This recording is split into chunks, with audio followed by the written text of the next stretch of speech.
Sa tuwing nainom ako ng Yakult at sa tuwing mabibitin ako dito, lagi kong natatanong sa sarili ko, bakit nga ba walang malaking Yakult? Ilan lamang yan sa mga tanong na pwede mong masagot kung ikaw ay mag-google. At dahil nandito ka na rin at nanonood sa videong to, ako na ang sasagot sa tanong mo.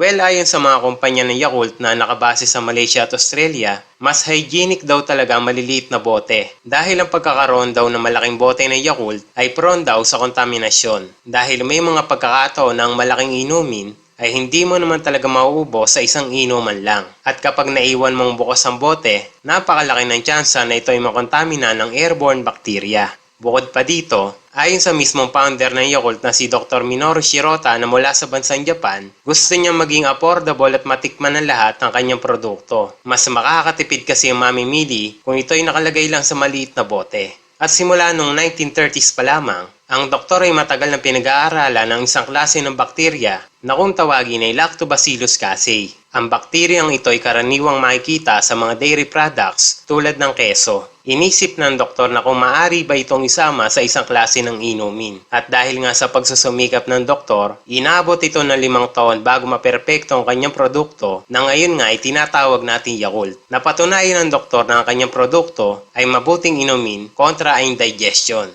Ang isang maliit na bote ng Yakult daw ay naglalaman ng minimum of 6.5 billion good bacteria na lumalaban sa mga masasamang bakterya sa loob ng ating tiyan. At noon ngang 1935, naging popular ang Yakult sa mga pasyente ng doktor noong mga panahong iyon. At sa isang syudad sa Japan, ang Yakult ay dinidistribute ng doktor sa tulong na rin ng kanyang mga assistant nurse na kung tawagin na Yakult Ladies. Ang unti-unting pagdami ng mga customer ng doktor na bumibili ng Yakult ang nagbukas ng oportunidad sa doktor na mag-focus na lang sa pagbebenta ng kanyang produkto. At noong 1955, ang doktor ay nagtayo ng headquarters ng Yakult sa Japan na siyang nagmamass produce ng nasabing produkto. Upang makarating ang bawat produktong Yakult sa mga mamamayan ng Japan, inumpisahan ng kumpanya ang sistemang home delivery system na kung saan ang nagde-deliver ay mga babae. Pumatok ito ng husto sa Japan hanggang sa ang Yakult ay nag-umpisa ng magbenta overseas. Maraming investor ang naging interesado talaga sa produkto ng doktor at lumawak ito ng lumawak hanggang sa marating nito ang iba't ibang panig ng mundo.